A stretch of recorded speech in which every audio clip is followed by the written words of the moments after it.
अगर भूल भी गए होइएगा तो कोई बात नहीं है, फिर से याद करवा देंगे। चलिए, गुड मॉर्निंग सभी को।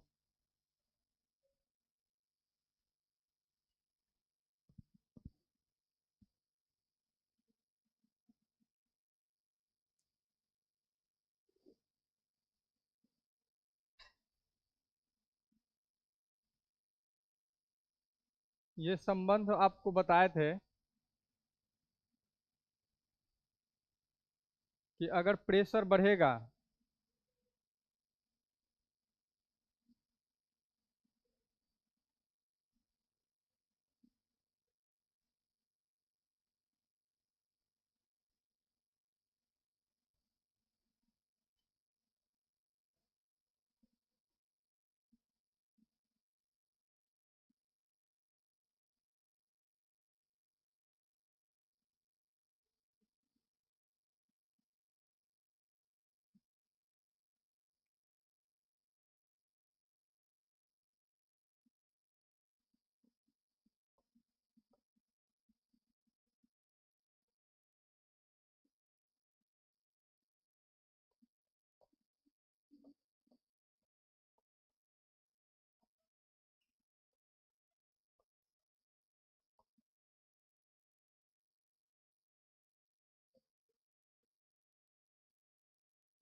ये दोनों टर्म्स क्लियर है कि अगर किसी चीज़ का प्रेशर बढ़ाएंगे तो उसका बॉइलिंग पॉइंट बढ़ जाएगा। और अगर किसी चीज़ का, आप देखिए, प्रेशर और बॉइलिंग पॉइंट में जो है समानुपाती यानी प्रोपोर्शनल का संबंध है, रिलेशन है। और प्रेशर के जो फ्रीजिंग पॉइंट से संबंध है वो इनवर्सली प्रोपोर्शनल का है, यानी कि व्युत्क्रमानुपाती का है। तो ये याद रखेंगे। 4-5 क्वेश्चन यहाँ से पूछ लिए जाते हैं, आपको पूरा याद रखना है। ठीक है। जल का असामान्य व्यवहार पूरा याद होगा। ठीक है, क्या कैसे था नहीं था, 0 से 4 डिग्री सेल्सियस तक, ये पूरा 4 डिग्री सी पे क्या था, 4 डिग्री सी ज्यादा, सब कुछ। और इसके आगे बात किए थे कि अगर जल में कुछ नमक मिला दिया जाता है, ठीक है, तो उसका बॉइलिंग पॉइंट बढ़ जाता है। बॉइलिंग पॉइंट की बात हो रही है, क्वथनांक की। हाँ, अगर वाटर के साथ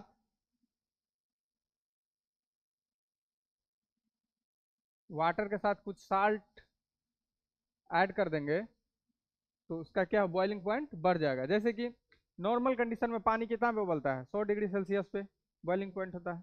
लेकिन जब आप उसमें नमक ऐड कर देंगे तो ही उसका टेम्परेचर बढ़ जाएगा, हो जाए 103, 104, मतलब 100 से ऊपर रहेगा। अब 101 भी हो सकता है, 2 भी हो सकता है, कुछ भी।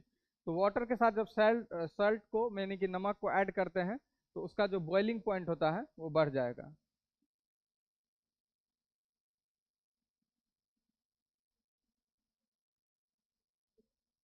ठीक है। देखिए, दो टर्म्स आपको समझना आना चाहिए, इसके नीचे वाला, इससे 4-5 क्वेश्चन क्लियर हो जाएगा कि फ्रीजिंग पॉइंट यानी कि जमाव क्या होता है, और मेल्टिंग पॉइंट गलनांक क्या होता है। देखिए, बताए भी हैं, देखिए, फिर सीख लीजिए।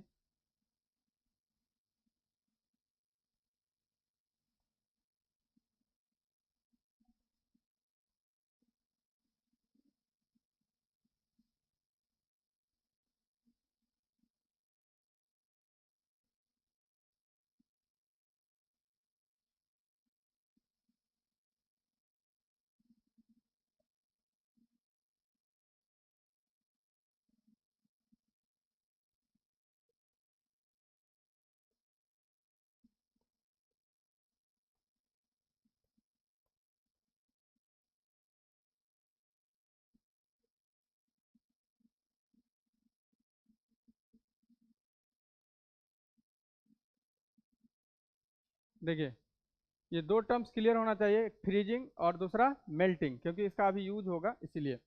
हालांकि कल बताए भी थे। देखिए, फ्रीजिंग का मतलब होता है वो टेम्परेचर, ठीक है, जिसके नीचे कोई चीज़ जम जाए। जैसे कि बर्फ, पानी जो होता है वो 0 डिग्री से नीचे आने पे क्या होता है, जमना चालू करता है। तो उसका क्या होता है, बोलते हैं फ्रीजिंग पॉइंट, यानी कि जमाव। मेल्टिंग पॉइंट क्या होता है कि वैसा टेम्परेचर जिसपे कोई चीज़ पिघलना स्टार्ट होता है। ठीक है, तो होता है मेल्टिंग। मेल्टिंग मतलब कि कोई चीज़ कितना टेम्परेचर पे गलेगा वो होता है मेल्टिंग। और फ्रीजिंग, कोई भी कितना टेम्परेचर पे जमेगा वो होता है फ्रीजिंग। ठीक है। यहाँ पे क्वेश्चन बताया कि अभी वाटर में जब जल के साथ पानी नमक को ऐड करेंगे तो उसका बॉइलिंग पॉइंट बढ़ जाएगा। कल भी लिखा दिए थे इस चीज़ का। और दूसरा दूसरा आप लिखिएगा,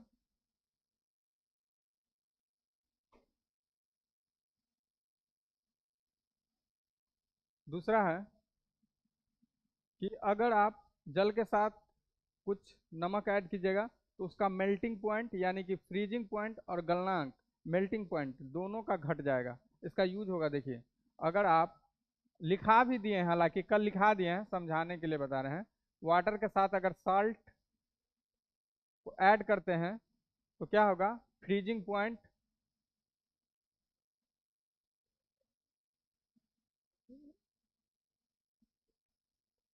एंड मेल्टिंग पॉइंट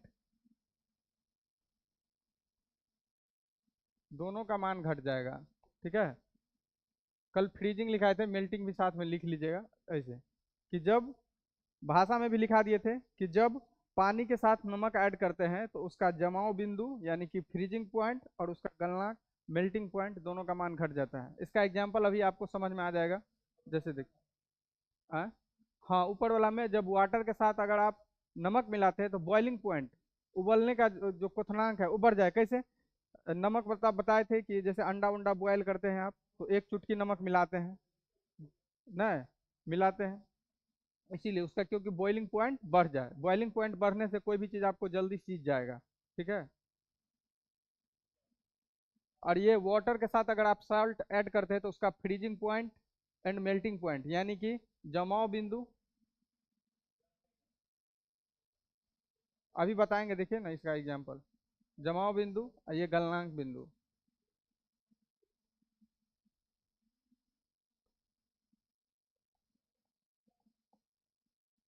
ये कल बता दिए थे, आज फिर समझा रहे इसे समझने के लिए।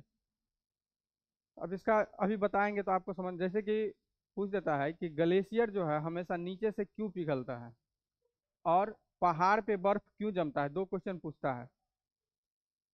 दो क्वेश्चन कौन कौन, एक कि ग्लेशियर हमेशा नीचे से क्यों पिघलता है और पहाड़ पे बर्फ क्यों जमता है, दोनों क्वेश्चन। तो दोनों क्वेश्चन आपको यहीं से बनेगा, देखिए।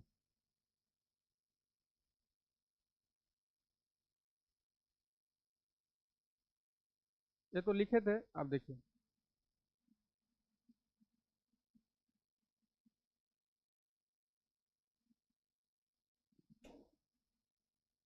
ये पहाड़ का कोई ढेर है, ग्लेशियर है। अब इस पे देखिएगा, एक पहाड़ ऐसे बर्फ का चादर टाइप का रहेगा। इस टाइप का रहेगा पहाड़ पे, इस टाइप का चादर टाइप का रहता है, बर्फों का चादर। देखिए, आप यहाँ देख रहे होंगे कि यहाँ सबसे ज्यादा प्रेशर लगेगा, कहाँ पे लगेगा, सबसे ज्यादा प्रेशर कहाँ, नीचे लगेगा। नीचे लगेगा ना। जैसे कि एक बच्चा के ऊपर दूसरा बच्चा तीसरा बच्चा, सबसे ज्यादा प्रेशर कौन अनुभव करेगा, जो सबसे नीचे रहेगा वो, नीचे वाला। तो बर्फ में यहाँ देखिएगा, ग्लेशियर में देखिएगा, जो सबसे नीचे वाला बर्फ का जो टुकड़ा होता है वो सबसे ज्यादा प्रेशर फील करता है। अभी बताए हैं हम आपको, संबंध बताए हैं कि अगर जब आप प्रेशर को क्या करते हैं, प्रेशर और फ्रीजिंग या मेल्टिंग पॉइंट में होता है उल्टा संबंध। देखिए, प्रेशर का बॉइलिंग पॉइंट से सीधा संबंध, अगर प्रेशर बढ़ेगा बॉइलिंग पॉइंट बढ़ेगा, प्रेशर घटेगा बॉइलिंग पॉइंट घटेगा। प्रेशर के प्रेशर का जो है मेल्टिंग और फ्रीजिंग पॉइंट के साथ होता है उल्टा संबंध। समझे, क्या समझे। हाँ, तो यहाँ पे क्या हो रहा है, प्रेशर बढ़ रहा है, प्रेशर बढ़ रहा है तो गलनांक का मान क्या होगा, मेल्टिंग पॉइंट बढ़ेगा ना। यहाँ पे देखिए, प्रेशर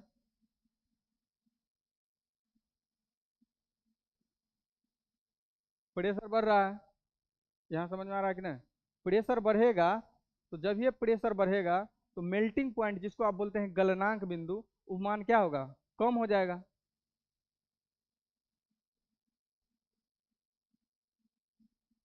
मेल्टिंग पॉइंट कम हो, देखिए अमूमन देखते हैं कि बर्फ जो गलता है, जैसे बर्फ का टुकड़ा रहता है तो गलता कब है, जब 0 डिग्री सेल्सियस से तापमान ऊपर आता है तब वो गलना चालू होता है। 0 डिग्री सी पे तो बर्फ ही रहता है वो। अमूमन 0 डिग्री सी से ऊपर जाता है तब बर्फ गलना प्रारंभ करता है। लेकिन यहाँ पे प्रेशर ज्यादा होने के कारण क्या होता है, प्रेशर बहुत ज्यादा होता है नीचे में, इसीलिए उसका मेल्टिंग पॉइंट जो होता है वो कम जाता है, इसीलिए वो माइनस पे ही गलना स्टार्ट हो जाता है। समझे? तो -1 डिग्री -2 डिग्री यहाँ टेम्परेचर रहता है बर्फ का, तो वहीं से गलना स्टार्ट होता है, तो इसके पीछे का कारण होता है प्रेशर का बढ़ना। समझे कि नहीं? तो प्रेशर बढ़ने के कारण ही बोलेगा कि ग्लेशियर जो है नीचे से पिघलता है। क्वेश्चन समझ में आया? तो यही है संबंध। दूसरा क्वेश्चन ये पूछे थे कि बर्फ, जैसे कोई पहाड़ है, पहाड़ है तो इस पे बर्फ का चादर क्यों बन जाता है? तो अभी यहाँ पे देखिए, यहाँ पे मेल्टिंग पॉइंट का यूज हुआ गलनांक का, क्योंकि नीचे से गलता क्यों, वहाँ पे जमने का यूज होगा। तो फ्रीजिंग पॉइंट और मेल्टिंग पॉइंट का संबंध प्रेशर से है, अभी बता रहे हैं। तो अभी क्या होता है कि प्रेशर और फ्रीजिंग पॉइंट का उल्टा संबंध होता है। तो यहाँ पे ऊपर में देखिएगा, जब आप समतल प्लेन है, प्लेन से जब आप ऊपर जाते हैं तो आप प्रेशर कैसा फील करते हैं, कम कि ज्यादा? कम करते हैं ना फील। देखिए तो यहाँ प्रेशर का मान क्या हो जाएगा, प्रेशर का मान कम हो जाएगा। जब ये प्रेशर का मान कम हो जाएगा तो फ्रीजिंग पॉइंट क्या होगा, बढ़ जाएगा, क्योंकि उल्टा संबंध है। देखिए तो यहाँ पे फ्रीजिंग पॉइंट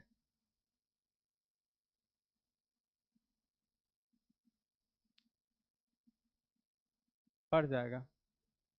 समझे? तो अमूमन क्या होता है कि पानी जो है 0 डिग्री C पे जमता है। क्या होता है, पानी 0 डिग्री C पे जमता है। लेकिन पहाड़ पे क्या होता है ना कि 1 डिग्री प्लस में बता रहे, मैंने सुने 1 डिग्री 2 डिग्री 3 डिग्री प्लस ऊपर में ही जमना चालू स्टार्ट हो जाता है। ठीक है, सेल्सियस। देखिए अमूमन 0 डिग्री C पे पानी जमता है। ठीक है, लेकिन ऊपर पहाड़ पे प्रेशर कम है, प्रेशर कम होने की वजह से वो क्या होता है, 1 डिग्री 2 डिग्री 3 डिग्री C इस पे ही जमना स्टार्ट हो जाता है। इसीलिए बर्फ का चादर जो है पहाड़ों पे ढक जाता है। समझे? तो मेन अगर आपको कुछ याद नहीं भी रहे तो दो क्वेश्चन याद रखेगा। ग्लेशियर इसीलिए पिघलता है क्योंकि नीचे प्रेशर ज्यादा होता है, मेल्टिंग पॉइंट कम होगा। पहाड़ पे बर्फ का चादर इसीलिए बन जाता है क्योंकि प्रेशर कम होता है, फ्रीजिंग पॉइंट का मान बढ़ जाएगा। तो ये दोनों क्वेश्चन याद रहेगा। ठीक, अब देखिए, याद रहेगा ना? नोट्स में आपको नोट्स दे देंगे आज, हिंदी इंग्लिश मीडियम वाला पूरा तैयार हो गया है, हिंदी इंग्लिश दे देंगे, कल हिंदी वाला भी दे देंगे। आप लोग अगर कहीं लिखने उखने में भी दिक्कत होगा तो मिला लीजिएगा। ठीक है, आप देखिए, कल बताए थे कि हाँ, आप देखिए कल बताए थे कि आप कल बताए थे कि कोई भी चीज को आप इसी में पढ़िएगा, हीट में दो चीज होता है। एक प्रसार का नियम होता है कि कोई चीज को आप गर्म करते हैं तो उसका आयतन बढ़ जाता है। ठीक है, जैसे कि देखते होंगे कि रेल का जो पटरी लगता है ना, बीच में गैप दिया जाता है ताकि गर्मी में उसका लेंथ बढ़े, तो मतलब मुड़े नहीं, मतलब एडजस्ट कर जाए। देख सबसे बढ़िया एग्जांपल आप गांव घर में देखते होइएगा, जो बिजली का तार लगा रहता है ना, उसको कुछ ढीला छोड़ा जाता है, नहीं ढीला छोड़ा जाता है, ताकि जब ठंड आए तो सिकुड़ के टाइट ना हो, टूटे नहीं। ठीक है, तो ये सब होता है, वो हीट से ही क्वेश्चन ये सब अराइज होता है, तो याद रखिएगा। जल के साथ क्या सीन था कि 0 डिग्री से लेके 4 डिग्री C तक जल का वॉल्यूम घटेगा, एट 4 डिग्री C न्यूनतम होगा, और 4 डिग्री C से एबव ज्यादा होगा वॉल्यूम। देखिए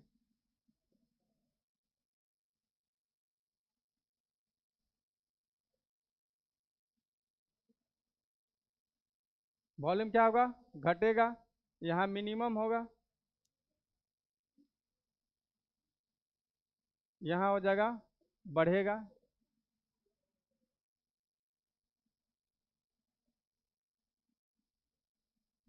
ये कल बताए थे, हालांकि आज समझा रहे हैं, ये जल का असामान्य व्यवहार है।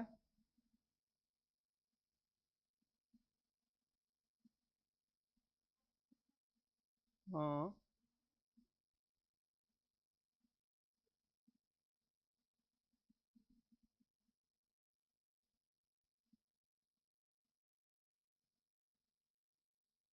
चलिए, फिर डेंसिटी में क्या हो जाता है, घनत्व में हो जाता है उल्टा।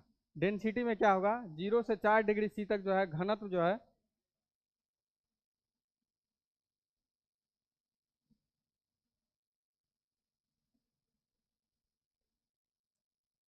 डेंसिटी बढ़ेगा 4 डिग्री सी पे मैक्सिमम,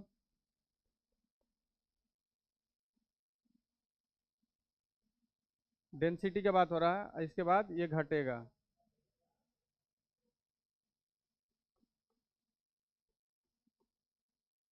ये कल बता दिए थे जल का असामान्य व्यवहार। अब क्वेश्चन भी कल बताए थे कि कैसे पूछेगा। बोलेगा कि जल को अगर 0 डिग्री से लेके 10 डिग्री तक बढ़ाया जाए, मतलब टेम्परेचर को बढ़ाया जाए 0 से लेके 10, तो घनत्व पे क्या प्रभाव पड़ेगा, घनत्व पे क्या असर होगा बताइए। हम घनत्व पूछे हैं, वॉल्यूम नहीं पूछे हैं।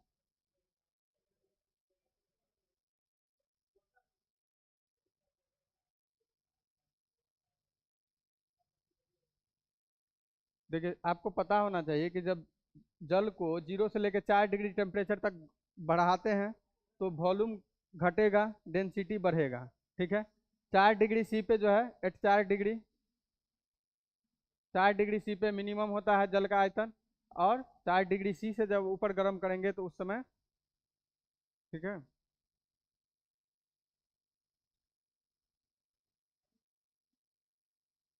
चलिए इसमें और क्वेश्चन सब है, इसको पढ़ते हैं।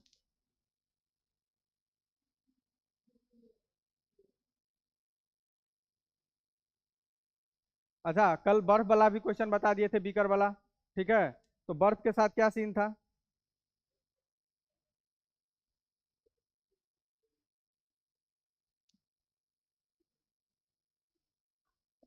बीकर वाला 3 क्वेश्चन बताए थे ना, कि बीकर में जल है, उसके आइस क्यूब है, तो 3 क्वेश्चन, तीनों क्वेश्चन याद है। ठीक है। तो जल का असामान्य व्यवहार, इसको इंग्लिश में कहा जाता है एनामोलस बिहेवियर ऑफ वाटर। ठीक है। इसको याद रखेगा। अब बीकर वाला क्वेश्चन देख लेते हैं। जैसे देखिए 3 बीकर बनाए थे, ए, बी और सी। 3 बीकर कल बनाए थे। देखिए जैसे ये कोई बीकर है, ये बीकर और ये बीकर, तीनों में पानी भरा है।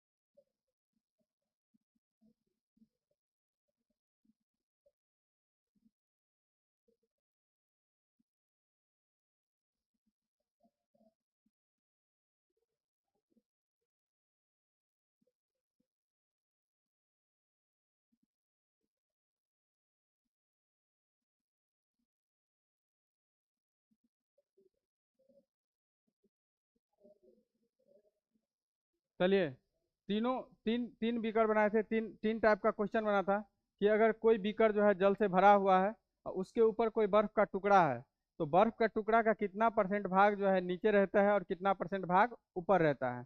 तो बर्फ का कितना परसेंट भाग नीचे रहता है। 90%, 90% भाग नीचे रहता है, यानी कि 9/10 भाग नीचे। और ऊपर कितना रहता है, 10%, यानी कि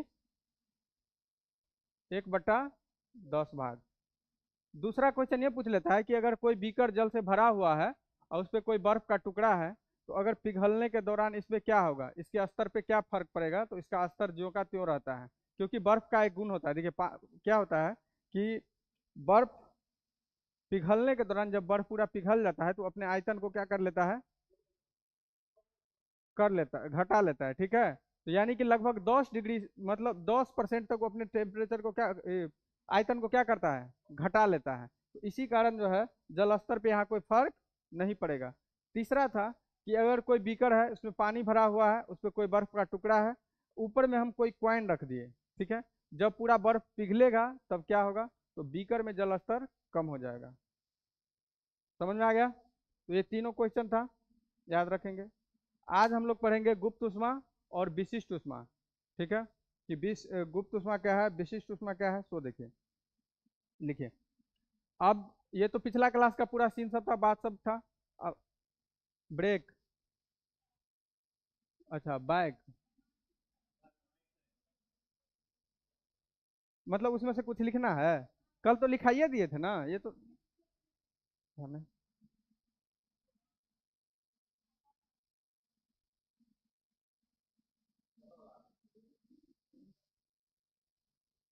ये तो कल बता दिए थे कि सब पूरा लिखा भी दिए थे। आप नहीं आए थे कल? अच्छा आप चले गए थे ना। ओहो हाँ। अच्छा देखिए, सुनिए गौर से सुन लीजिए। जैसे कोई बीकर है, क्वेश्चन ऐसे पूछेगा कि कोई बीकर है, लिख लीजिएगा बाद में, पहले समझ लीजिए कि कोई बीकर है, जल से भरा हुआ है, उस पर कोई बर्फ का टुकड़ा तैर रहा है, क्वेश्चन ये पूछ लिया। अब तीन क्वेश्चन अराइज होता है कि अगर बर्फ का टुकड़ा तैर रहा है तो बर्फ का कितना भाग जल के अंदर है, तो 90%, यानी कि 9/10 भाग अंदर। हाँ, 90% जल के अंदर है, और 10% भाग होता है जल के बाहर, यानी 10% भाग जल के बाहर होता है बर्फ का। दूसरा कंडीशन ये बनता है कि अगर बर्फ पूरा पिघल जाए जल में, ठीक है, तो उसके जल स्तर पे क्या फर्क पड़ेगा, तो जल स्तर ज्यों का त्यों रहेगा, क्योंकि एक बर्फ का गुण बताए थे कि जब वो पूरा पिघल जाता है तो अपने आयतन को 10% घटा लेता है, इसीलिए जल स्तर पे कोई फर्क नहीं पड़ता है। तीसरा कंडीशन ये बताया कि बीकर से भरा हुआ पानी के ऊपर कोई अगर बर्फ का टुकड़ा रखेंगे, ऊपर उस पे सिक्का रखेंगे, तो अगर वो पूरा बर्फ गलेगा तो क्या होगा, जलस्तर घटेगा, यहाँ पे जलस्तर घटेगा, जलस्तर घटेगा, यहाँ नो चेंज।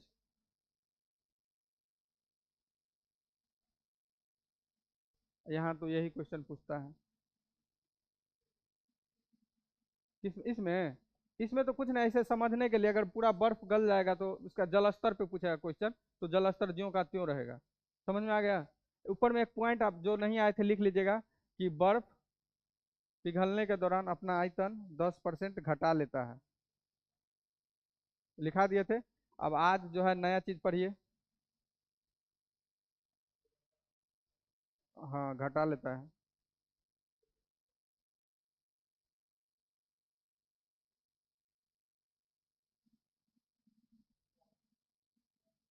अब देखिए, अब हम पढ़ेंगे यहाँ पे विशिष्ट ऊष्मा क्या है और गुप्त ऊष्मा क्या है, लेटेंट हीट, क्योंकि वहां से क्वेश्चन पूछता है कि एक रोटी के भाप से पकिएगा वो, और कोई उबलता हुआ पानी से पकिएगा, उससे ज्यादा जलन किस में होता है? हाँ, क्योंकि उसका जो गुप्त ऊष्मा होता है, ठीक है, वो ज्यादा होता है। अब क्या होता है गुप्त ऊष्मा, क्या होता है विशिष्ट ऊष्मा, क्या होता है, सबको समझेंगे। देखिए, कल से हम लोग बीकर बीकर खेल रहे हैं, बीकर में खाली पानी भर रहे हैं, उसको गर्म कर रहे हैं। हीट का मतलब है गर्म करना ना, ठीक है। देखिए, दो बीकर है हमारे पास, एक में यहाँ पे जल लेंगे,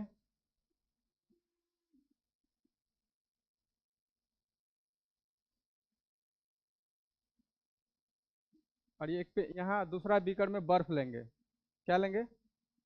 बर्फ का टुकड़ा।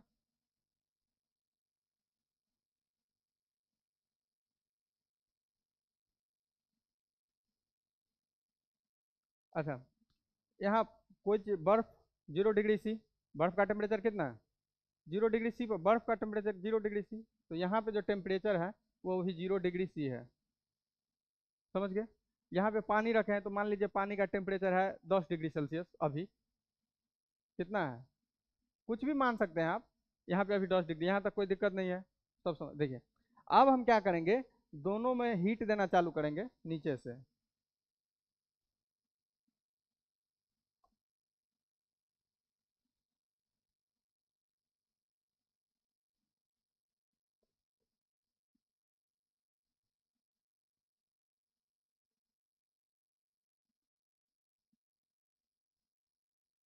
अब देखिए, एक बीकर में पानी लिए और दूसरा बीकर में बर्फ है। जब दोनों में हम हीट देना चालू करेंगे तो कुछ देर के बाद आप पाइएगा, ठीक है, कि ये जो बीकर, जिस बीकर में आप पानी भरे थे, उसका टेम्परेचर बढ़ गया है कुछ, यानी कि पहले 10 था, अब हो गया है 20। ठीक है।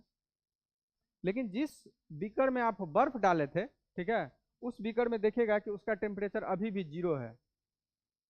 बोले ये बात कैसे हो गया, यहाँ पे बढ़ रहा है यहाँ पे बढ़ नहीं रहा। जैसे एक क्वेश्चन आप लोगों से पूछते हैं, जैसे आपके पास 20-30 गो बर्फ का टुकड़ा दे दिए एक कटोरा में, ठीक है, आपके क्वेश्चन पूछ लिए कि 30 बर्फ के टुकड़ा में से अगर चार बर्फ का टुकड़ा पिघल गया तो उसका टेम्परेचर कितना होगा? अगर आपके पास कोई कटोरा में 30 बर्फ का टुकड़ा है, या 5 10 मान लीजिए, जिसमें से 5 पिघल गया, 5 बर्फ का टुकड़ा अगर पिघल गया तो उसका टेम्परेचर कितना होगा? 0 ही रहेगा, उसका टेम्परेचर नहीं बढ़ता है। समझे? ये देखिए, यहाँ जो हीट दिए ना, यहाँ जो हीट दिए, वो क्या किया, बर्फ को पिघालने मतलब कि गलाने में काम किया। यहाँ पे हीट नहीं बढ़ाया, लेकिन यहाँ पे देख रहे हैं कि अवस्था बदला है। ठीक है। अब ये फिगर बनाइए और नीचे में एक पॉइंट लिखिए। ये जैसे फिगर बनाए हैं वैसे ही फिगर बनाइए।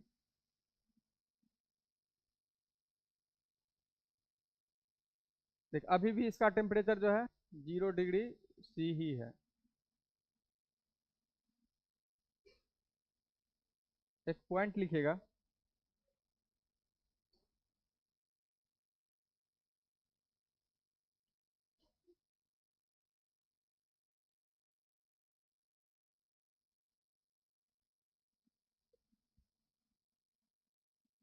लिखिए, लिखिएगा कि उष्मा तापमान, देखिए उष्मा तापमान बढ़ा भी सकता है, उष्मा तापमान बढ़ा भी सकती है,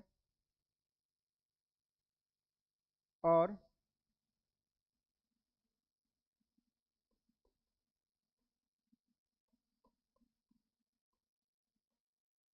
उष्मा तापमान बढ़ा भी सकती है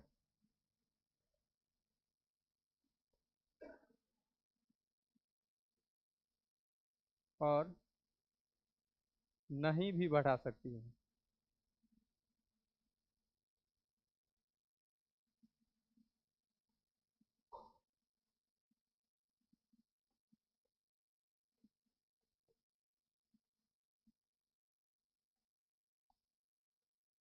अब बोलेगा सर ये कुछ समझ में ना आए, क्या लिख दिए। देखिए, अगर अगर उष्मा जो है बढ़ रहा है, अगर उष्मा बढ़ रहा है तो इसको कहेंगे सेंसेबल हीट, जिसको कहा जाता है संवेदी उष्मा। ठीक है। अगर यहाँ पे उष्मा क्या हो रहा है, बढ़ रहा है, पहले पानी का टेम्परेचर था 10 डिग्री, अभी हो रहा है 15 डिग्री, तो टेम्परेचर यहाँ पे क्या हो रहा है, बढ़ बढ़ रहा है। तो अगर टेम्परेचर बढ़ रहा है तो इसी को कहा जाता है सेंसेबल हीट। क्या कहा जाता है?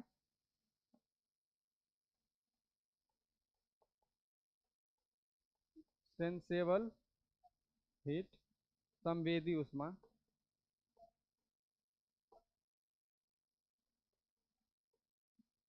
देखिए, दूसरा स्थिति में क्या है, हीट नहीं बढ़ रहा था। ठीक है। तो ये जो हो जाता है, यही हो जाता है लेटेंट हीट, गुप्त उष्मा। ठीक है। यानी कि गुप्त उष्मा में क्या होगा, टेम्परेचर नहीं बढ़ेगा, यानी कि उष्मा जो टेम्परेचर है वो नहीं बढ़ेगा, लेकिन अवस्था परिवर्तन होगा। ठीक है। तो यहाँ पे क्या होगा,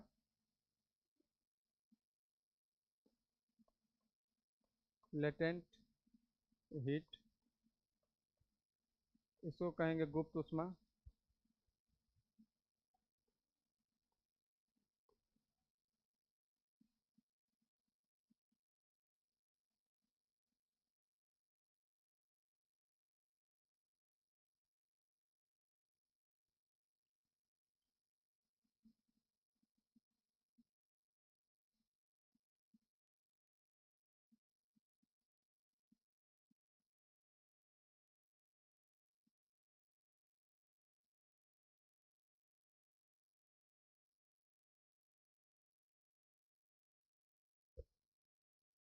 देखिए, गुप्त उष्मा क्या किया, अब अपना अवस्था चेंज किया, तो इसके नीचे में लिख लीजिएगा गुप्त उष्मा के नीचे में, यह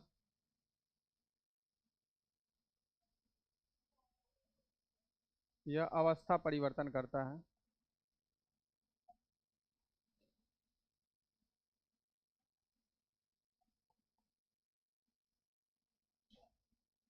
इट चेंजेज स्टेट,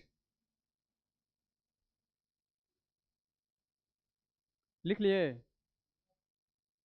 अब यहीं से हम लोग को विशिष्ट उष्मा भी समझ में आएगा। विशिष्ट उष्मा क्या है?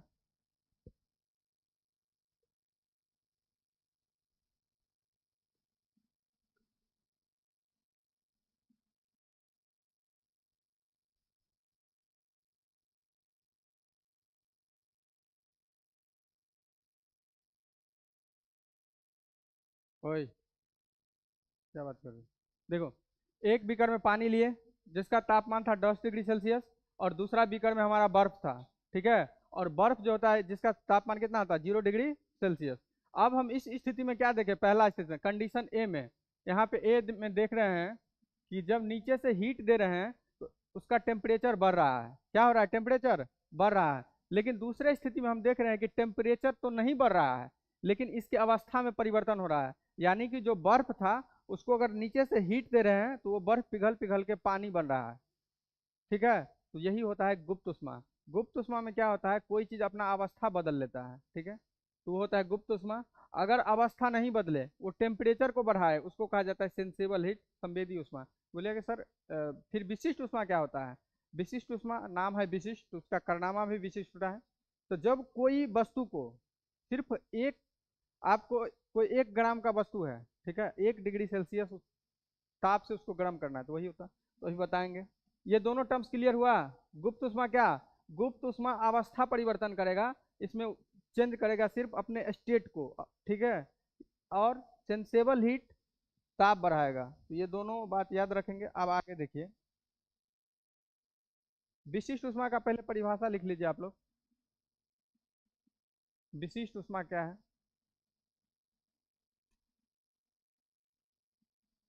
फिर समझा देंगे अच्छा से।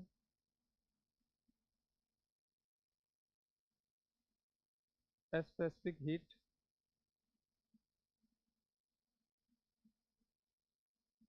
विशिष्ट उष्मा लिखिए, किसी भी पदार्थ के तापमान को,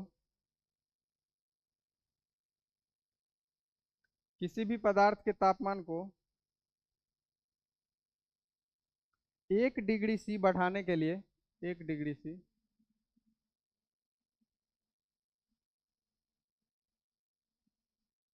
बढ़ाने के लिए आवश्यक ऊर्जा की मात्रा को,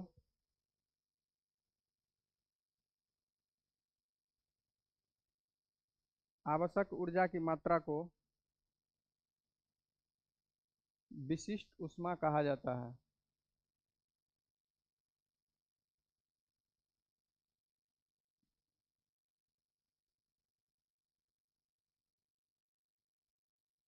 हम्म,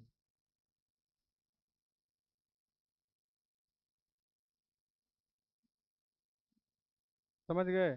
अब इसका यूज देखिए कैसे कैसे होगा। देखिए, एक हम लोग ग्राफ बनाएंगे, उस ग्राफ से जो है तीनों चीज समझ लेंगे। समझ गए, देखिए।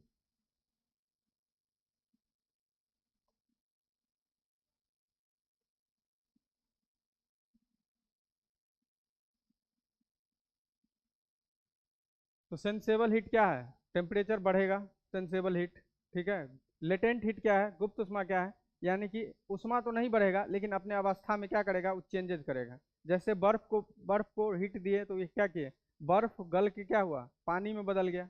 हीट तो दोनों में दे रहे थे, लेकिन वो देखे क्या है कि गुप्त उष्मा में सिर्फ स्टेट चेंज हो रहा था, और वहां पे क्या हो रहा था, टेम्परेचर बढ़ रहा था। तो ये दोनों बात टर्म्स में देखिए। अब यहाँ पे एक साइड नीचे लिखेंगे हीट,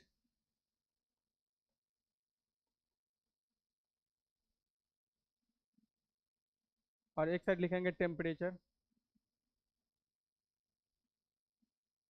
ठीक है, अब देखिए, एक फिगर यहाँ से नहीं समझिएगा, फिर कभी समझ में नहीं आएगा कि क्या है लेटेंट हीट, क्या है स्पेसिफिक हीट, फिर क्या है संवेदी हीट। नहीं, देखिए, हम बर्फ का टुकड़ा लेंगे, आइस लेंगे यहाँ पे, बर्फ का टुकड़ा, उसका कितना रहता है टेम्परेचर, 0 डिग्री सेल्सियस। यहाँ पे कोई आइस लेंगे,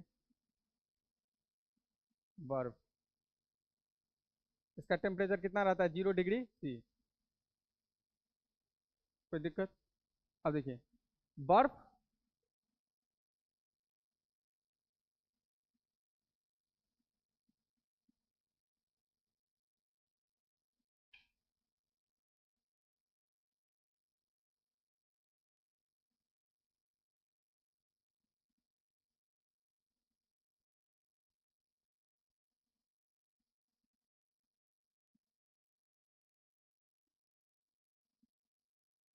अब देखिए, अगर बर्फ अभी जैसे बर्फ 0 डिग्री सी पे रहता है, बर्फ, अब बर्फ 0 डिग्री सी पे है तो इसे नीचा जितना भी टेम्परेचर सब पे तो बर्फे रहेगा, जैसे -1 डिग्री पे, -2 डिग्री पे, -3 डिग्री पे, -4 डिग्री पे, -5 डिग्री पे तो बर्फ ही है।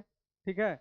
जैसे कि कोई माइनस यहाँ पे, जैसे हम मान लिए कि बर्फ है, इसका टेम्परेचर है -10 डिग्री सी। कितना है? -10 डिग्री सी।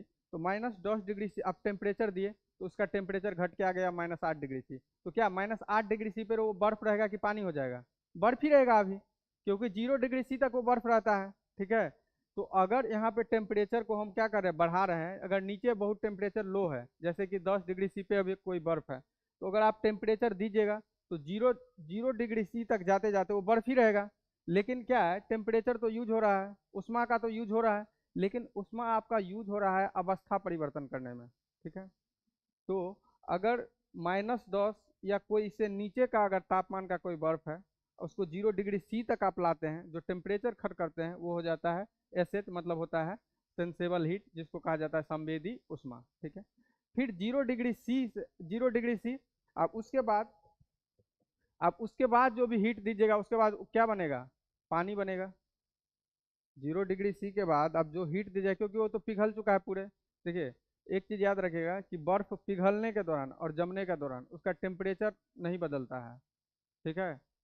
एक बात आप याद रखिएगा कि बर्फ जब पिघलता है या जमता है तो उसका टेम्परेचर एक जैसा रहता है, तो इस चीज को आप लोग याद रखेंगे।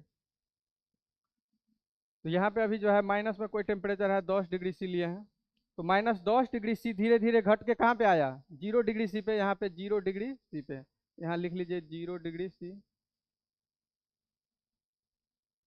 तो 0 डिग्री सी पे तो अभी भी तो बर्फे है। -10 पे अगर कोई चीज बर्फ है तो 0 डिग्री सी पे भी बर्फ होगा। कोई दिक्कत? तो यहाँ पे बर्फ बर्फ में ही है, यहाँ पे पानी आया नहीं आया। तो अभी दो बात बताए थे, सेंसेबल हीट का मतलब क्या? उष्मा दीजिएगा, अगर तापमान बढ़ेगा तो सेंसेबल हीट, अवस्था नहीं चेंज करेगा तो लेटेंट हीट। तो यहाँ पे क्या हो रहा है, -10 डिग्री टेम्परेचर को 0 डिग्री सी पे आप लाए, दोनों जगह तो बर्फ ही है, अवस्था चेंज नहीं हुआ, लेकिन टेम्परेचर तो बढ़ा रहे हैं ना। टेम्परेचर बढ़ा रहे तो यहाँ पे आपका लगेगा सेंसेबल हीट। फिर ये 0 डिग्री सी जब पूरा बर्फ में आ जाएगा, अगर उसको आप पिघालिएगा, ठीक है, उसके बाद जब ये वाटर बन जाएगा, और वाटर जब पिघलेगा, अब देखिए यहाँ 0 डिग्री सी, अब यहाँ 0 डिग्री सी पे दीजिएगा लेटेंट हीट। लेटेंट हीट मतलब गुप्त उष्मा। यहाँ अगर आप दीजिएगा लेटेंट हीट तो बन जाएगा या वाटर। अब फिर वाटर में क्या दीजिएगा, वाटर को फिर दीजिएगा सेंसेबल हीट, यानी कि इसका टेम्परेचर हो जाएगा 100 डिग्री। यहाँ पे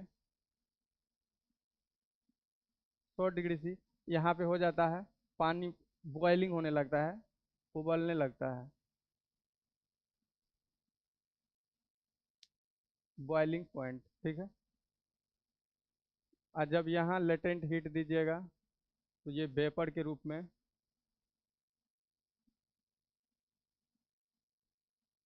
देखिए ये ग्राफ को समझिए पहले, देखिए एक बार पहले लिख लीजिए, या नहीं तो समझा दे रहे हैं।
लिख लिए।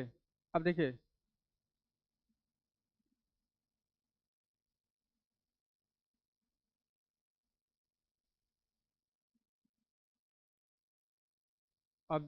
लिख लिया। अब देखिए, यहाँ पे -10 डिग्री सेल्सियस तापमान था, टेम्परेचर था। ठीक है। फिर हम क्या किए, इस टेम्परेचर को गर्म करना चालू किए। अगर -10 डिग्री सेल्सियस तापमान है, उसको गर्म कीजिएगा तो ऊपर जाते जाते उसका टेम्परेचर क्या होगा, बढ़ेगा। यानी कि माइनस में है तो क्या होगा, जीरो पर जाएगा। अगर कोई चीज़ बढ़े, अगर कोई चीज़ माइनस में है तो उसको बढ़ाइएगा तो जीरो बनाएगा, जीरो बनाता है, उतना तो मैथ आता ही है। तो -10 डिग्री सी का कोई आइस था, बर्फ का टुकड़ा था। अगर इसमें हम टेम्परेचर दिए तो अभी भी वो जीरो पे आया। ठीक है, जीरो पे आया। तो सिर्फ यहाँ पे क्या हुआ, हीट दिए, लेकिन अभी भी वो जीरो पे ही है। तो अभी टेम्परेचर बढ़ाए हैं तो यानी कि यहाँ पे सेंसेबल हीट, संवेदी उष्मा काम करेगा। लेकिन यहाँ पे बर्फ में है, जब बर्फ को पिघलाएंगे, जब पूरा गलेगा, ठीक है, तो वहां पे काम करेगा लेटेंट हीट, गुप्त उष्मा। गुप्त उष्मा का क्या नेचर है कि वो किसी भी चीज का अवस्था परिवर्तन कर देता है। ठीक है। टेम्परेचर वो नहीं बढ़ाता है घटाता है, वो क्या करता है, अवस्था परिवर्तन कर देता है, तो वो होता है लेटेंट हीट। अब वहां पे हमको वाटर में पूरा चेंज कर दिया, बर्फ बन गया वाटर। और जब वाटर को अब हम गर्म करेंगे, जब वाटर को गर्म करते हैं तो क्या होता है, 100 डिग्री सेल्सियस तापमान पे जाते जाते वो खौलने लगता है।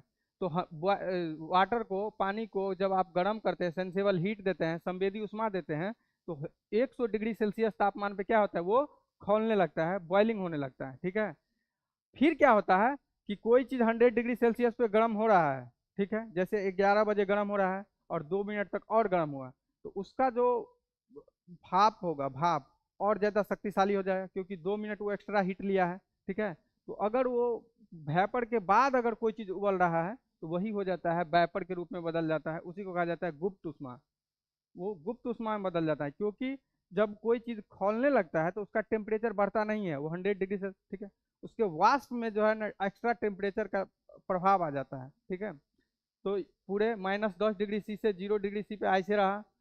दो बात, संवेदी उष्मा टेम्परेचर बढ़ाएगा, लेटेंट उष्मा जो है, लेटेंट हीट जो है, वो क्या करेगा, अवस्था चेंज करेगा। अब दो दो टर्म्स आता है, गुप्त उष्मा और, अच्छा एक पॉइंट लिखिए, पॉइंट लिखिए कि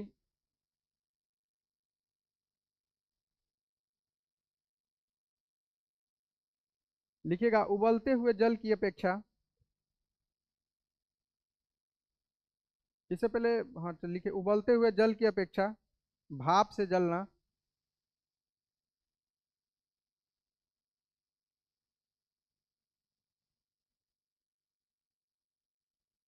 उबलते हुए जल की अपेक्षा भाप से जलना अधिक कष्टदायक इसलिए होता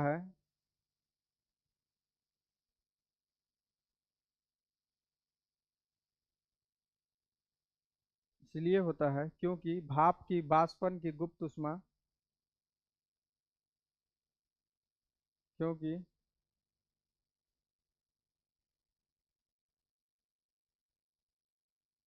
क्योंकि भाप की वाष्पन की गुप्त उष्मा, भाप की गुप्त उष्मा या भाप की वाष्पन की गुप्त उष्मा जो लिखे, हाँ, वाष्पन की गुप्त उष्मा, वाष्पन मतलब वेपोराइजेशन की गुप्त उष्मा, हाँ, वाष्पन की गुप्त उष्मा अधिक होती है। मतलब सीधा सीधा मतलब पूछ देगा कि उबलते हुए जल की अपेक्षा जो है भाप से आप जलते हैं तो आपको अधिक कष्टदायी क्यों होता है, तो सीधा सा मारना है कि उसकी गुप्त उष्मा ज्यादा होती है। ठीक है, अभी गुप्त उष्मा और अच्छे से समझेंगे। एक और नीचे में पॉइंट लिखिएगा, एक और पॉइंट लिखिए, बर्फ के पिघलने तथा बर्फ के पिघलने तथा पानी के उबलने के दौरान,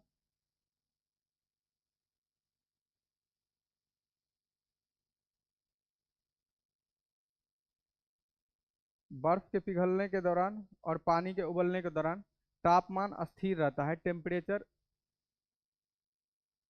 तापमान स्थिर रहता है, टेम्परेचर कांस्टेंट रहता है, टेम्परेचर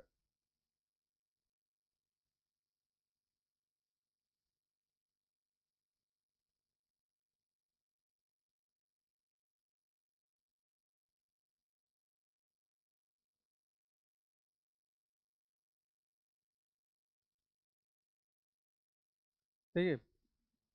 कोई चीज जो गलता है उसी को कहा जाता है गलन की गुप्त उष्मा, और कोई चीज जो बॉयल होता है, वेपर बनता है, उसी को कहा जाता है वाष्पन की गुप्त उष्मा। तो दो टर्म्स पूछता है। अ, जैसे लेटे, जैसे आप एल एच है ना, वहाँ पे एफ भी लिख सकते हैं। अब इसका मतलब क्या है आप बताते हैं। एफ का मतलब था फ्यूजन। ठीक है। जैसे गलन की गुप्त उष्मा, जब कोई चीज गलता है तो उसको साधारण भाषा में गलन बोलते हैं, और कोई चीज जो बॉयल होता है उसके बाद वाष्प जो होता है उसको वाष्पन बोलते हैं। तो एक होता है टर्म्स वाष्पन की गुप्त उष्मा।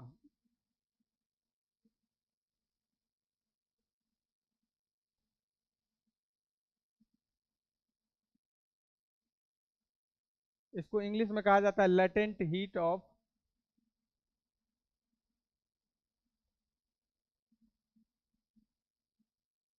वेपोराइजेशन।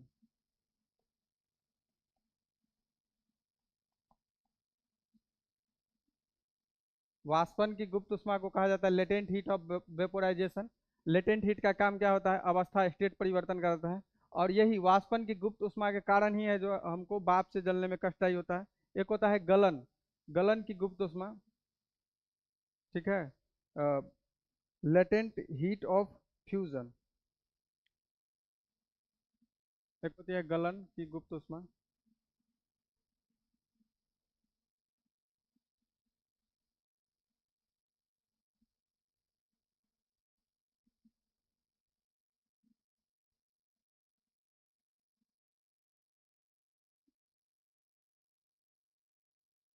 अच्छा, गुप्त। अब देखिए, विशिष्ट उष्मा, गुप्त उष्मा, और इस सब का मात्रक लिख लीजिए इसको हटा के। फिर हम लोग इसका पढ़ेंगे, कंडक्शन, चालन संवहन और विकिरण।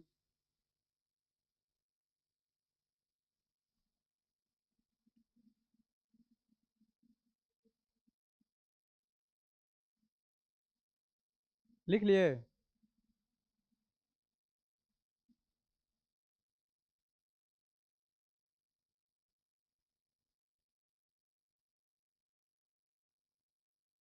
गलन होता है लेटेंट हीट ऑफ फ्यूजन।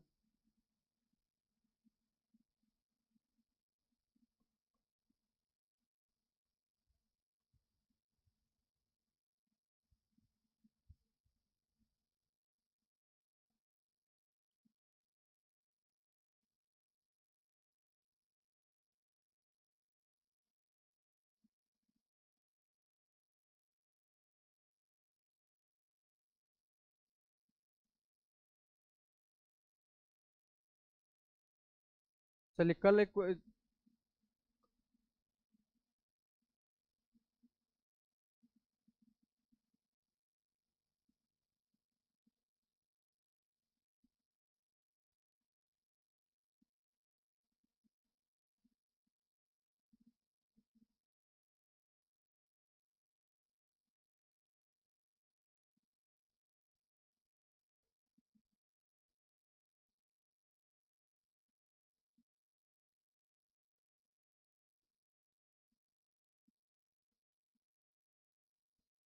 अच्छा ये दोनों टर्म्स किसको पता है, स्थल समीर और समुद्री समीर? ओए, ये बताओ दोनों क्या होता है।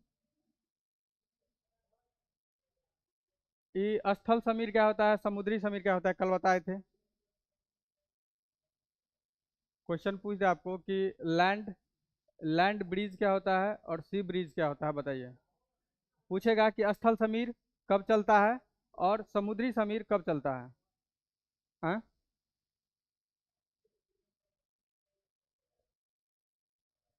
अब देखिए,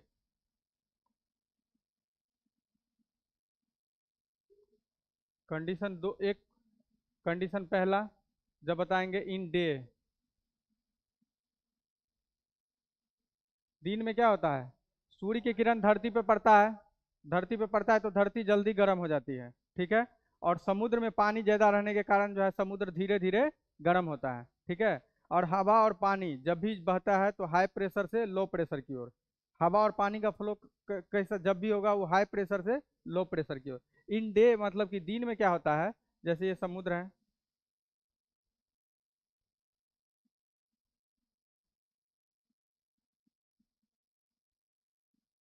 और यहाँ पे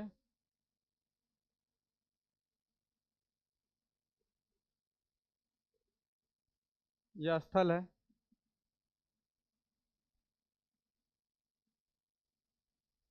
ये समुद्र है।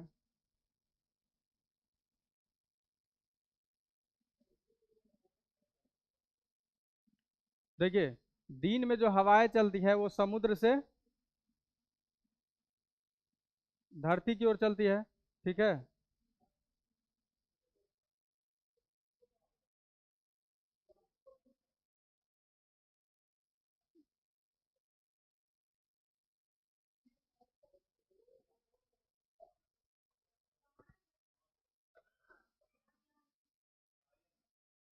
वही रुको। इन डे समुद्र दिन में क्या होता है, तो हवाएं जो है समुद्र से पृथ्वी की ओर चलती है, इसी को कहा जाता है समुद्री समीर। क्या कहा जाता है जब हवाएं समुद्र से पृथ्वी की ओर चले, स्थल की ओर चले, इसको क्या कहा जाता है? समुद्री समीर। ठीक है। समुद्री समीर। At night.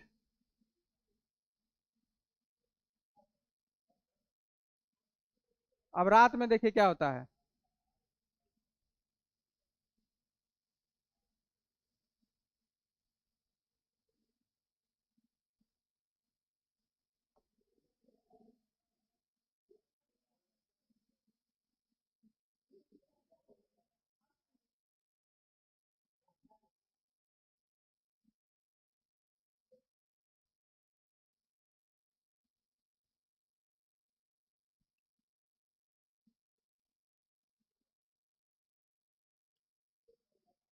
अब देखिए।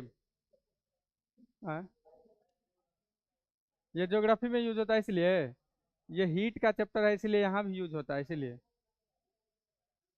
देखिए बहुत, जैसे फिजिक्स में हम लाइट में पढ़े थे, तो वहाँ पे पढ़े थे क्या, सूर्य ग्रहण और चंद्र ग्रहण का लगना।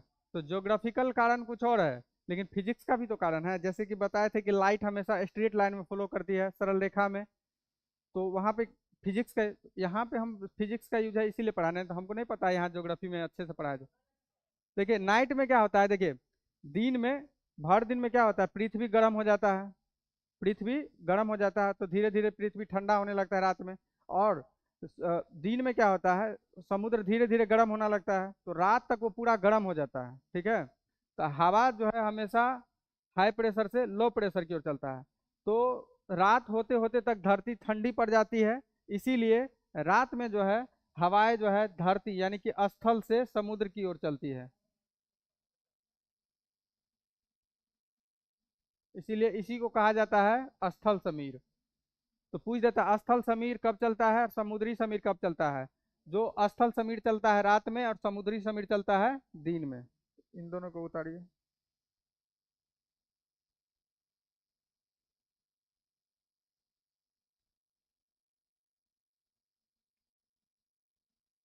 एरो लगा हुआ है, देख रहे हैं।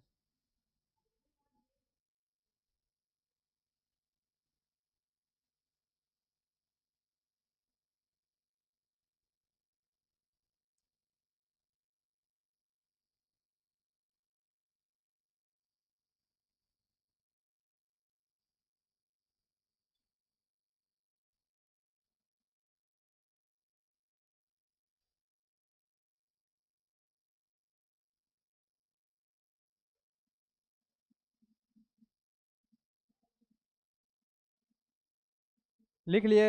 अब देखिए,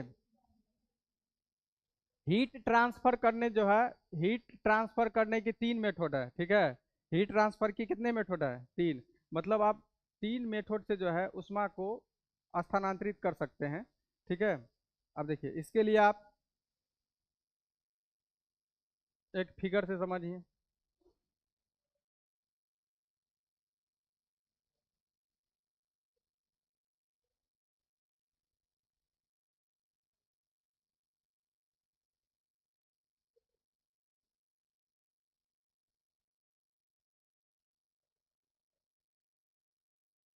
देखिए, हीट ट्रांसफर करने की तीन मेथड है, तीन विधि है। पहला होता है चालन विधि, दूसरा होता है संवहन विधि, और तीसरा होता है विकिरण विधि। ठीक है। हीट ट्रांसफर करने की 3 विधि बता रहे हैं, तो पहले एग्जाम्पल बताएंगे, उसके बाद लिखाएंगे। बहुत विद्यार्थी फिजिक्स पढ़ाते रहते हैं, मैसेज करेगा सर क्या चल रहा है। तो भाई फिजिक्स पढ़ा रहे हैं तो फिजिक्स से ना चलेगा। ऑनलाइन वाला सब। अच्छा कोई बात। अच्छा।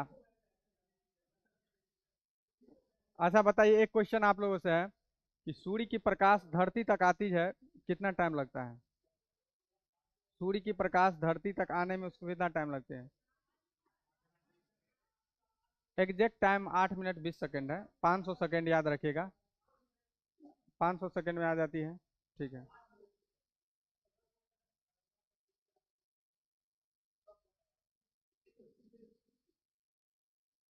ठीक है। अब सुनो, तीन हीट ट्रांसफर करने की 3 मेथड्स हैं। एक पहला, जिसको कहा जाता है कंडक्शन। ठीक है। जिसको कहा जाता है चालन। ठीक है। जैसे कि अब चालन क्या है, संबंध क्या है, विकर्ण देखिए सुनिए। जैसे ये 5 लड़का है। ठीक है। अब जैसे ई बच्चा के पास टॉफी दे दिए 5 गो, बोले कि अब सब जो है एक दूसरे को पहुंचा दो, 5 को पहुंचा दो। अब सब क्या है, तो अभी पास पास है, तो अब सब अपने जगह पे ही, ये इसको धरा देगा, ये इसको धरा देगा, ये इसको धरा देगा, और ये इसको धरा देगा।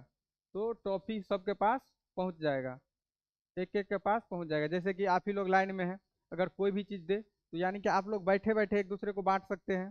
ठीक है। मतलब आप अपने जगह में कोई परिवर्तन किए बिना एक दूसरे को ट्रांसफर कर रहे हैं, पहुंचा रहे हैं। तो वो ही चीज होता है कंडक्शन, चालन। अब कैसे होता है, जैसे देखिए, कोई लोहा का छड़ है, देखिएगा कि कोई लोहा का छड़ रहता है, जिसको आप एक साइड यहाँ पे लौ दीजिएगा, यानी कि गर्म कीजिएगा, और दूसरे दूसरे छोर पे आप उंगली रखिए, तो कुछ देर के बाद आपको गर्म लगेगा, आप छोड़ देते हैं। क्यों छोड़ देते हैं, क्योंकि वो धीरे धीरे धीरे धीरे उसका मोलिक्यूल देखिए, लोहा, अब कोई भी जो निर्जीव है, कोई भी नॉन लिविंग चीज है, वो किससे मिलकर बना हुआ होता है, एटम से। एटम से, परमाणु से मिलकर बना होता है, यानी कि एक क्षण के अंदर बहुत सारा एटम होगा, बहुत सारा मॉलिक्यूल होगा। ठीक है। मॉलिक्यूल क्या धीरे धीरे धीरे धीरे गर्म होते होते पूरा चीज को गर्म कर देता है, इसीलिए वो। तो चालन होता है कि मतलब कोई अपने स्थिति में परिवर्तन, मतलब जो सीट है वहीं पे रहते हुए अगर कोई चीज को ट्रांसफर कर दे तो वो होता है चालन। लेकिन संवहन में क्या होता है, अब बीच में गैप आ जाता है। जैसे कि अभी पास पास है, तो एक दूसरे को ट्रांसफर कर दिए। अब अब कोई इस बेंच पे है, कोई इस बेंच पे है, और कोई इस बेंच पे है। ठीक है। अब डिस्टेंस थोड़ा बढ़ गया है। अगर कोई चीज को बोलेंगे अब दो, तो अब हाथ तो यहाँ इतना दूर जाएगा नहीं। ठीक है। तो क्या करेगा, जैसे इस बीच में से 2 3 गो को हटा दिए।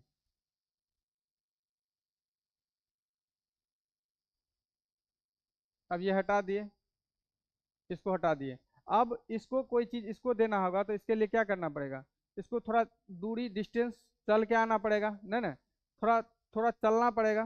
ठीक है। इसको इसके पास आने में थोड़ा टाइम लगेगा, फिर इसके पास जाने में टाइम लगेगा। तो वो होता है संवहन। संवहन में कुछ डिस्टेंस, मतलब कुछ चलना पड़ता है, उसके अनु कुछ गति करते हैं। लेकिन अब तीसरा फेज में क्या है, कि इस बीच के सभी जितने मेंबर है सबको हटा दिए। अब बच गए 2 आदमी। अब इसके पास कोई टॉफी है और इसको हमको भेजना है, इसके पास देना है, तो कैसे देंगे। एक ही ऑप्शन है, इसको सीधा भेज दीजिए, फेंक के दे दीजिए, तो यही ऑप्शन बचा। ठीक है। यानी कि बीच में कोई नहीं रहता है। लिखिए। अब हेडिंग दीजिएगा, ऊष्मा स्थानांतरण की विधि, हीट ट्रांसफर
कौन चीज?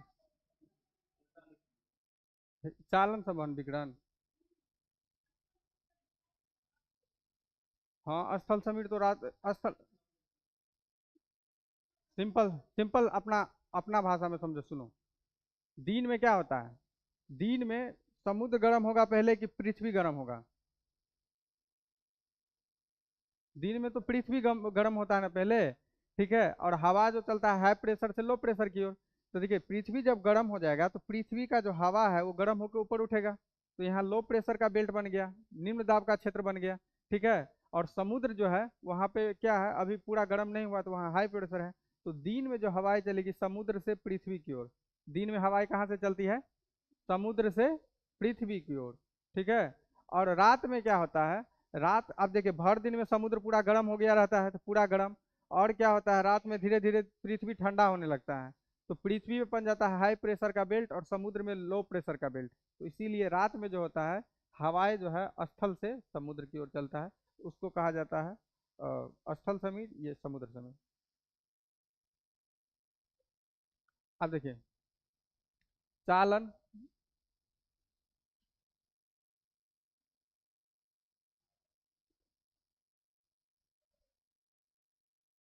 संवहन,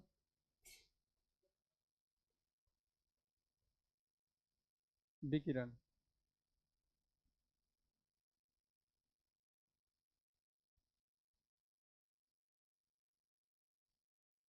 अब देखिए, पहले चालन। अब चालन, चालन लिखिए और चालन देके डाइस दीजिए।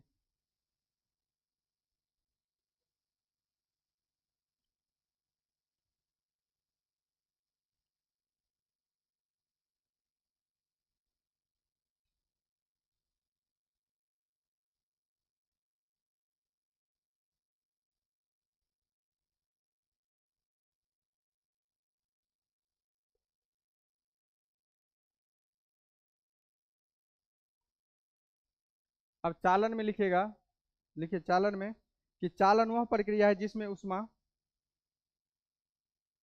लिखिए चालन वह प्रक्रिया है जिसमें ऊष्मा, चालन वह प्रक्रिया है जिसमें ऊष्मा,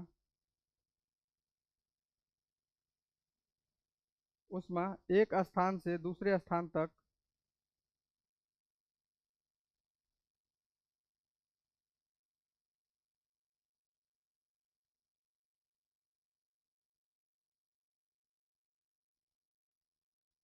चालन वह प्रक्रिया है जिसमें ऊष्मा एक स्थान से दूसरे स्थान तक बिना वस्तुओं के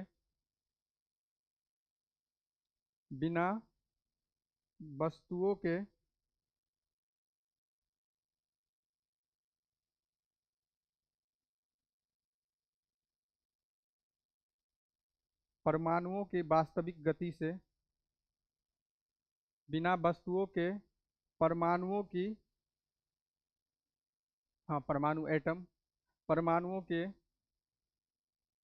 वास्तविक गति से पहुंचती है।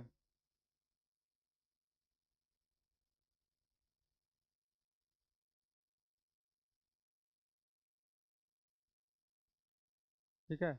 यानी कि चालन में क्या था, कोई भी परमाणु, कोई भी एटम का मोलिक्यूल गति नहीं कर रहा था।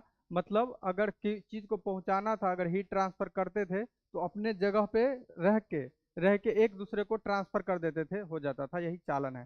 चालन विधि से पूछता है कि किसको हम गर्म कर सकते हैं। तो चालन विधि में जो है, इसका एग्जाम्पल में जितने भी सॉलिड है, जितने भी ठोस है, जितने भी मेटल्स वगैरह है, वो जो गर्म होता है वो चालन विधि से। तो सॉलिड, सॉलिड जो है चालन विधि से होता है।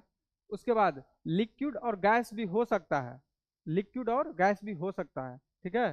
तो लिक्विड, गैस, लेकिन वैक्यूम में अगर कोई चीज को गर्म करना होगा तो उसमें चालन विधि नहीं लगेगा, यानी कि निर्वात। यानी वैक्यूम में चालन विधि से हम ऊष्मा का स्थानांतरण नहीं कर सकते हैं। ठीक है। तो इसका एग्जाम्पल लिख लीजिएगा कि चालन विधि से ठोस, मतलब पूछेगा कि अगर ठोस को गर्म करना है, ट्रांसफर हीट ट्रांसफर करना है तो कौन विधि? तो चालन विधि। सबसे बेस्ट एग्जाम्पल सॉलिड। लेकिन लिक्विड और गैस भी जो है चालन विधि से गर्म होता है। ठीक है। अभी हम अभी आए हैं इस पे। अब लिखिए संवहन में, लिखिए संवहन में, संवहन में लिखिए कि संवहन उष्मा स्थानांतरित करने का वह प्रक्रिया है या वह तरीका है। संवहन उष्मा स्थानांतरित करने का वह तरीका है, वह तरीका है जिसमें जिसमें जिसमें वास्तव में परमाणु के गति, जिसमें वास्तव में वस्तु के परमाणु, जिसमें जिसमें वास्तव में परमाणु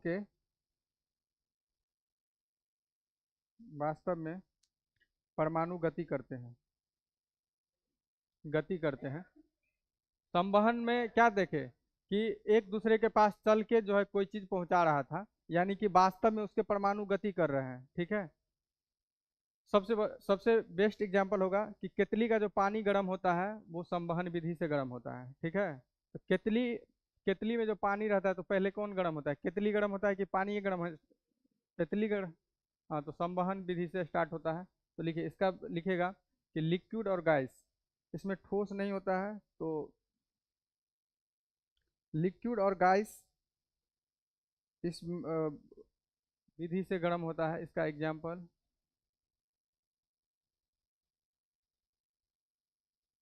liquid gas, liquid gas. Solid जो है संवहन विधि से गर्म नहीं होता है, वैक्यूम में भी हो सकता है। वैक्यूम मतलब निर्वात। सॉलिड, ठोस, लिक्विड द्रव, गैस। अब विकिरण लिखिए।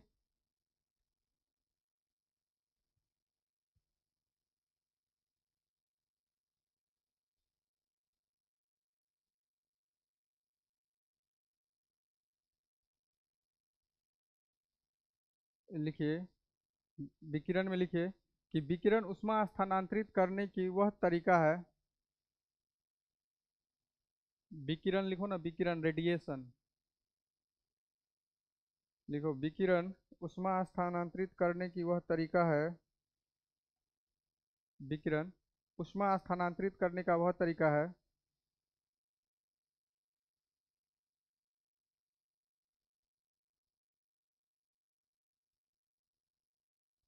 जिसमें किसी माध्यम की आवश्यकता नहीं होती है।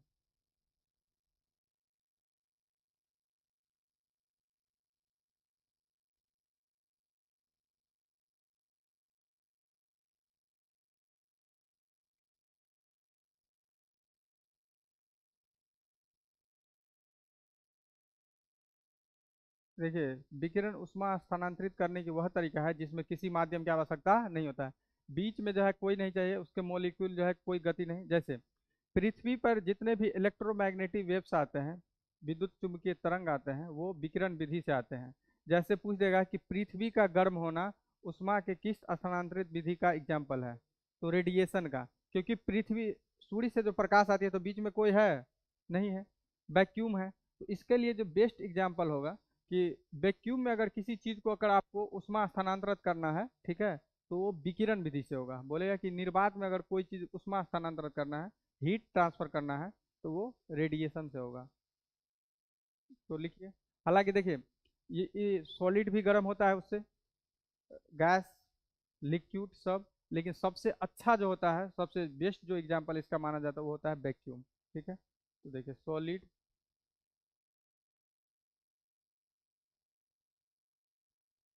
Liquid, gas, vacuum. सबसे बेस्ट आंसर होगा वैक्यूम, क्योंकि वैक्यूम जो है रेडिएशन विधि से, वैक्यूम में।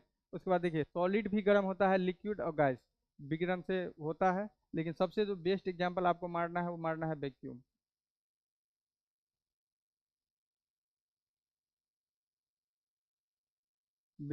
आपको विकिरण विधि में पूछ लेगा कि पृथ्वी जो गर्म होता है सूर्य की किरणों द्वारा, तो विकिरण।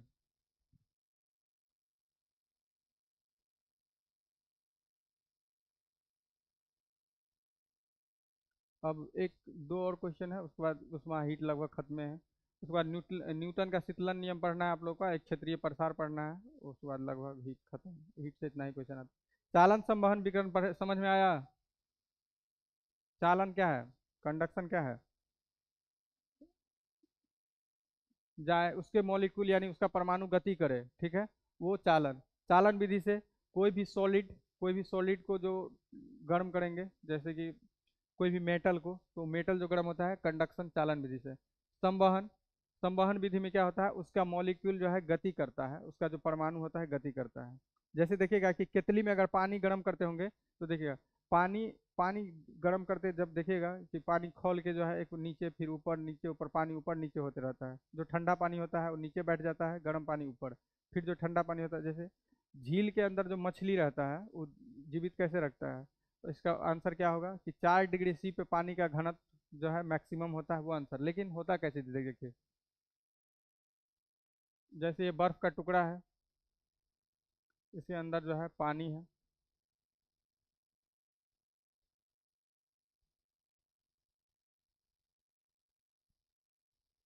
अब देखिए बर्फ का टेम्परेचर कितना होता है, 0 डिग्री सी। देखिए जो बर्फ के नीचे जो पानी रहता है, मान लीजिए अभी गर्मी का समय होगा तो 6-7 डिग्री सेल्सियस अंदर में तापमान रहेगा। और जाड़े के दिनों में लगभग समझ 4 से तो कम हो नहीं सकता है अंदर में, क्योंकि 4 डिग्री जो होता है उसका घनत्व मैक्सिमम होता है। तो बर्फ के अंदर जो है कभी भी पानी का टेम्परेचर जो है 4 डिग्री से कम नहीं हो सकता है, तो फिर जीवित नहीं रहेगा। तो देखिए होता क्या है कि ये जो बर्फ का टुकड़ा है, अब बर्फ और हवा दोनों क्या होता है, विद्युत ऊष्मा का कुचालक होता है। बर्फ क्या होता है, बर्फ और हवा दोनों ऊष्मा का कुचालक होता है। जैसे कि ठंड पूछ लेता है कि ठंडे के जाड़ों के दिनों में एक कंबल सोने के अपेक्षा 2 चादरों से सोने में मतलब ज्यादा गर्माहट क्यों महसूस होता है? क्वेश्चन आ जाता है तो क्या होता है उसका आंसर देखिए। दोनों चादरों के बीच में हवा का एक लेयर बन जाता है, ठीक है। और हवा क्या करता है, न उष्मा को आने देता है और न जाने देता है, ठीक है। कुचालक का मतलब क्या है, यानी कि आसानी से वो आने जाने नहीं देगा। तो हवाएं आने और जाने नहीं देगा, तो जितना आपका बॉडी का हीट है वो बाहर नहीं जाने देगा, तो गर्म रखेगा। इसीलिए एक मोटे चादर की अपेक्षा दो पतले चादर को ओढ़ के जो है जाड़े में आप सो सकते हैं। तो यही कारण होता है। हवा और जो बर्फ के साथ यही है, बर्फ जो है उष्मा का कुचालक होता है, हीट को आने जाने नहीं देता है। तो अब बोलिएगा कि सर पिघल कैसे जाता है, तो बाहरी हीट से जो है वो पिघलता है। जो वातावरण का जो हीट होता है उसके संपर्क में आने से होता है, ठीक है। अंदर में कोई जीवित मछली कैसे रहता है, अब जैसे इसका टेम्परेचर 6 डिग्री सेल्सियस है। अब जो पानी गर्म है यहाँ पे, ये पानी क्या होगा, यहाँ जो बर्फ के टुकड़ा से जाके टकराएगा। टकराएगा तो इसका क्या होगा, इस पानी का टेम्परेचर कम होगा, यानी कि यहाँ पे पानी का कुछ कुछ बूंद जो है बन जाएगा। क्योंकि जब ये यहाँ से टकराएगा तो पानी का टेम्परेचर कम होते जाएगा होते जाएगा। जब इसका 4 डिग्री टेम्परेचर यहाँ पे आ जाएगा तो नीचे गिर जाएगा, नीचे गिर जाएगा। फिर ऐसे ही पानी ऊपर नीचे करते रहता है, इसीलिए पानी नहीं जमता है और जल में रहने वाले जितने भी जंतु है वो जीवित रह पाता है। अच्छा, अब क्वेश्चन दो गो है कि फ्रीज में रेफ्रिजरेटर का सबसे अच्छा जगह कौन माना जाता है? मतलब फ्रीज के अंदर जो रेफ्रिजरेटर रहता है, रेफ्रिजरेटर, वो सबसे अच्छी स्थिति कौन है, कहाँ पे है? मतलब कहाँ पे रखा जाए। और दूसरा होता है कि अगर किसी फ्रीज की दरवाजा खोल के रखा जाए तो क्या होगा। दोनों क्वेश्चन लिखिए। हाँ, रेफ्रिजरेटर के फ्रीज में सबसे अच्छी स्थिति ऊपर मानी जाती है। क्यों? क्योंकि फ्रीज क्या करे, कोई चीज को ठंडा, तो रेफ्रिजरेटर ऊपर रहेगा तब ना कूलिंग नीचे की ओर करेगा, ठीक है। तो दोनों क्वेश्चन लिख लीजिए।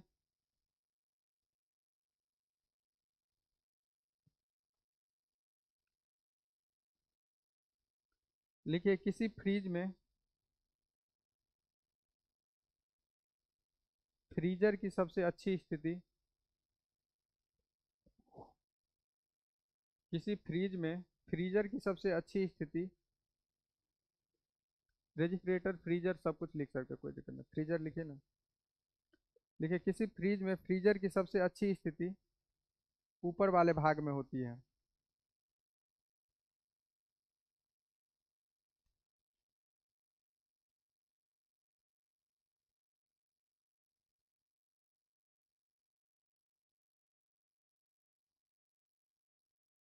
ठीक है।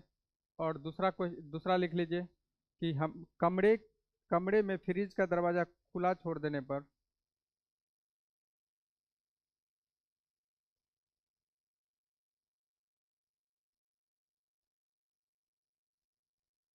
कमरे में फ्रिज का दरवाजा खुला छोड़ देने पर कमरे का तापमान पहले की अपेक्षा बढ़ जाता है।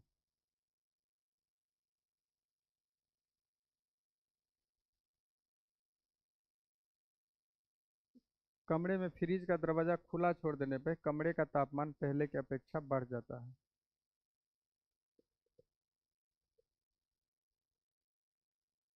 समझे? तो हीट का और जो भी 4-5 क्वेश्चन होगा करके खत्म। देखिए हीट में मेनली क्या क्या पढ़ना है आपको, कहाँ कहाँ से क्वेश्चन आएगा बता देते हैं। एक आध क्वेश्चन यहाँ भी आ जाएगा कि जैसे कोई गिलास है, कांच का कोई गिलास है, उसमें कोई गर्म चीज रखे वो टूट जाता है ना। या नहीं तो कोई गर्म कांच का टुकड़ा है, गर्म कांच है, उस पर पानी छिटिए तो भी टूट जाता है। ठीक है। हाँ। दूसरा पाइप वाला बता दिए थे कि जाड़े के दिनों में जो है पाइप फट क्यों जाती है। तो क्या होता है कि टेम्परेचर घटने से जो है पानी अपना क्या करता है, आयतन को घटा लेता है। आयतन देखिए, जीरो से 4 डिग्री, यहाँ पे क्या था, वॉल्यूम घटता था। तो यहाँ पे 4 से 0 करेंगे तो वॉल्यूम बढ़ेगा। इसीलिए पाइप पाइप जो है फट जाता है जाड़े के दिनों में। तो 2-3 और क्वेश्चन है, उसके बाद खत्म। उसमें के बाद साउंड पढ़ के आप लोगों का नोमेडिकल वोमेडिकल करके काम खत्म। आप लोग का सिलेबस उलेबस पूरा हो गया है? क्या क्या पढ़ लिया आप लोग? साउंड या कुछ? आप लोग का सिलेबस क्या क्या हो गया है, मतलब क्या क्या पढ़ लिए आप लोग? अरे हम फिजिक्स का नहीं बात करें, पूरा हॉल सिलेबस की बात कर रहे हैं, क्या क्या हुई है।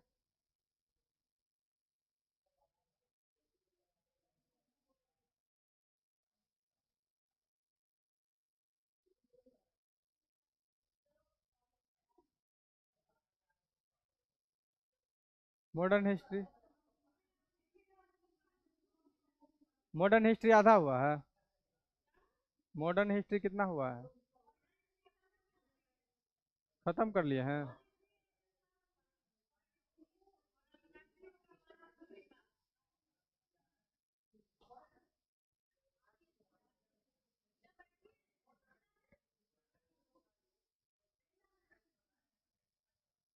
चलिए ठीक है। जो सिलेबस,